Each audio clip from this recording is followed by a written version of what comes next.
বাংলাদেশের টাকাগুলা অব্যবসায়ীদের হাতে চলে গেছে, দুর্নীতিবাজদের কাছে চলে গেছে। টাকা একটা বাংলাদেশ, এত ছোট্ট একটা দেশ, হাজার হাজার কোটি কোটি টাকা আজকে বাংলাদেশের বাইরে চলে গেছে।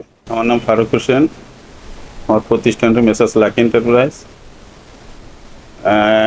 95 নবাবপুর রোড, রহিমা প্লাজা। আমি এখানে 85 আমি ব্যবসা বাণিজ্য করি।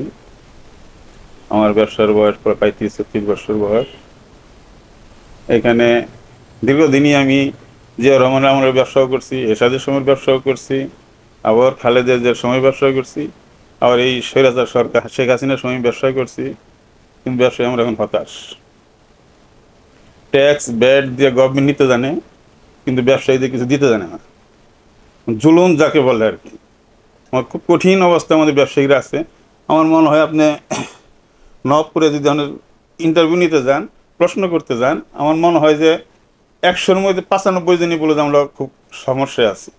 কারণ ব্যবসাটা, বাংলাদেশের টাকাগুলা অব্যবসায়ীদের হাতে চলে গেছে, দুর্নীতিবাজদের কাছে চলে গেছে। টাকা একটা বাংলাদেশ, এত ছোট্ট একটা দেশ, হাজার হাজার কোটি কোটি টাকা আজকে বাংলাদেশের বাইরে চলে গেছে।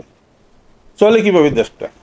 আল্লাহর রহমত আছে, ইরাউলিয়ার দেশ আসে, সেই হিসাবে হয়তো এটা চলছে। নাহলে সরকার যে জুলুম করছে, কথার বেলায় বলছে তারা ব্যবসায়িক বান্ধব সরকার, কিন্তু আসলে তাদের রূপ দুইটা, একটা ভিতরের রূপ, একটা বাইরের রূপ।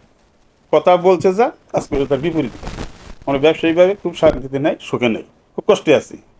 ব্যাংক আমাদের কোনো ছাড় দেয় না। ব্যাংক রাত বলে তারা একটা ইন্টারেস্ট বহন করতেছে আমার ভিতরে, অথচ আমাদের সেল নাই। এই যে জুন মাস, জুলাই মাস, 2টা মাস আমাদের টোটালি ব্যবসা বন্ধ করে রাখছে। আজ যদি আমি সেল দেখাতে যাই, এখন হতাশ হয়ে যাবে। পার ডে আমার অন্তত 18-20 হাজার টাকা খরচ আছে, সেলও করি না 5,000 টাকা। কীভাবে আমরা চলবো, কীভাবে চালাবো? অতএব গভর্নমেন্ট ট্যাক্সের জন্য, ব্যাটের জন্য আমাদের উপরে সবসময় লাগেই থাকে। আমাদের সমিতি আছে, সমিতির মধ্যে ব্যাটের অফিস বেশিই থাকে, প্রেশার ক্রিয়েট করতেছে। এবং বিভিন্ন খাতে আমাদের এই ভর্তুকি দিতে দিতে এখন আমাদের আর কোনো উপায় নেই। এখন আমরা নিঃস্ব হয়ে যাচ্ছে আর কি, ডে বাই ডে। আমাদের কোনো উপায় নেই। সরকার কোনো সময়ই দেখছি না যে আমাদের জন্য খুব ভালো কিছু করছে। ওই টপ লেভেলে যে কজন নিয়ে উনি চলছে, প্রধানমন্ত্রী শেখ হাসিনা, তাদেরই সুযোগ সুবিধা, তারাই ব্যাংকে হাজার হাজার টাকা করে নিচ্ছে, তারাই আত্মসাৎ করছে, তারাই সব কিছু করতেছে। আমার মতো ছোটো ছোটো ব্যবসায়ী যারা আছে, এদের 10 লাখ 20 লাখ টাকা দিলে বিভিন্ন রকমের আইন কারণ ব্যাংকও আমাদের উপর প্রয়োগ করে। ব্যবসায়িকভাবে আমাদের কোনো ছাড় দেয় না তারা, অথচ তারা হাজার হাজার কোটি নিচ্ছে, তাদের ধারে কাছেও যাওয়া যায় না। এই জালেম সরকার সালমান এফ রহমানের কাছে এত এত টাকা পাবে। উনি একটা জাতীয় সংসদে একটা আইনও পাশ করছে, ওনাকে 2027 সাল পর্যন্ত তার টাকা চাওয়া যাবে না। আবার এই বোধহয় 5-6 মাস হবে, জনতা ব্যাংকে যে 22,000 কোটি টাকা প্রতি সে আবার নিচ্ছে। অথচ আমি এখন যদি অ্যাপ্লাই করতে যাই, আমার 14 গোষ্ঠীর খবর লইব, তারপরে সে টাকা দিবে। একটু ভুল ত্রুটি হইলে, এই যে ব্যবসা আজকে 2 মাস ধরে ব্যবসা করতে পারতেছি না, যদিও কোনো একটা সমস্যা হয়, বিভিন্নভাবে চাপ সৃষ্টি করে আমাদেরকেই। হাজার হাজার কোটি নিছে, তাদেরকে সেলিউট দেয়, সার করে দিতে মুখে ফেনা আনিয়ে ফেলে, কিন্তু আমাদের ছোটো ব্যবসায়ীদেরকে কোনো হেল্প কেউই করে না। আর সাধারণত আমরা এই এগ্রিকালচার প্রোডাক্ট, আমরা গ্রামের ছেলে, কৃষকের সন্তান, কৃষি আইটেম নিয়ে চলতেছি, কিছুই পাচ্ছি না থেকে। গ্রামের একটা মানুষ অসহায়, তার একটা মেশিন 500-1000 টাকাতে কিনতে পারলে সে কী করতে পারে? সেই মেশিনের দাম এখন অনেক বেড়ে গেছে। একটা মালের বারবার ট্যাক্স দিতে হইতেছে, ব্যাট দিতে হইতেছে। এটা নিয়ে আমাদের এনবিআর চেয়ারম্যান সাহেবের কাছে, ফেডারেশনের মাধ্যমে, এগ্রিকালচারের মাধ্যমে আর বহুবার সংগ্রাম করছি, যুদ্ধ করছি, কিন্তু গভর্নমেন্ট এরা কোনো পরোয়া করে না।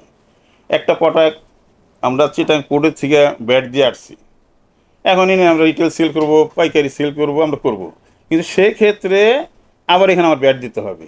আমার কাছে যে পাইকারি নিচ্ছে, উনি নিয়ে আবার ওখানে তারও আবার এই ব্যাট দিতে হবে।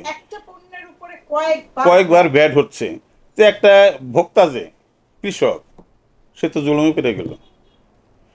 এনবিআর চেয়ারম্যান সহ সবার কাছে আমরা যখন প্রস্তাব করছিলাম, আমাদের যে ওয়ারির মাধ্যমে, ওয়ারি একটা কমিউনিটি সেন্টারে বিভিন্ন ব্যবসায়ী সংগঠন করছিল, উনি ওখান থেকে জবাব দিল যে যতবার হাত বদলি হবে ততবার ব্যাট দিতে হবে, আপনার সমস্যা কোথায়? আর সমস্যা তো আমার কৃষকের, সেল হচ্ছে না। যে মালটা আজকে 1,000 টাকা পাবে, সেটা এখন 1,500-2,000 টাকা হয়ে যাচ্ছে। এটা কৃষকের এক মণ ধান বেচলে 1,200 টাকা পায়, এখন ধান খরচ করে তার 1200 টাকা খরচও ফিরে যায়, 12 বেশিও ফিরে যায়, সে এখন এই মেশিন কিনতে চায় না, অসহায় হয়ে গেছে গা।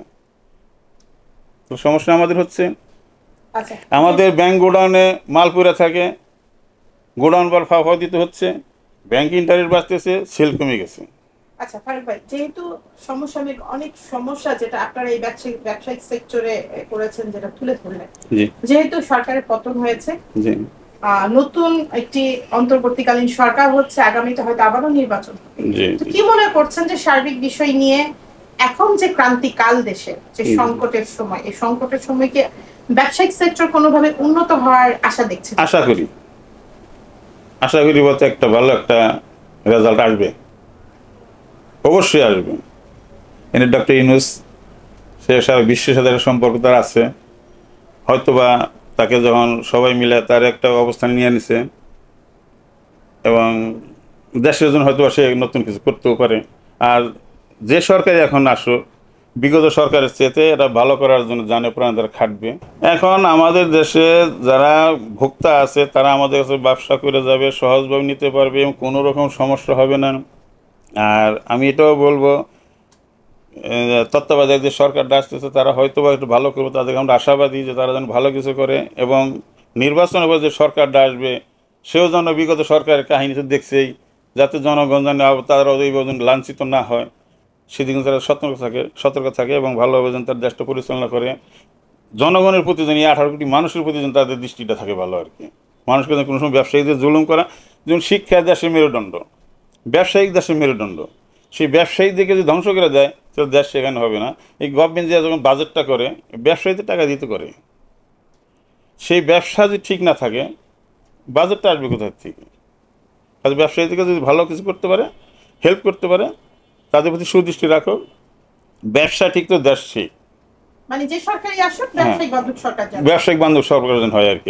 আর নপুর ব্যবসায়ীদেরকে আজকেও আমরা আমাদের কাউন্সিলর সব ছিলেন, আমাদের ব্যবসায়ী আর কিছু ছিলেন, আমরা সবাই মিলে তাদেরকে মাইকিং করে বলা হয়েছে, ঘুরে ঘুরে বলা হয়েছে, প্রত্যেকের ব্যবসাটা প্রতিষ্ঠান ঠিকমতো খুলে কোনো রকমের সমস্যা হবে না, কোনো সমস্যা থাকবে না, নির্বিঘ্নে নপুর ব্যবসায়ীরা ব্যবসা করতে পারবে ইনশাল্লাহ।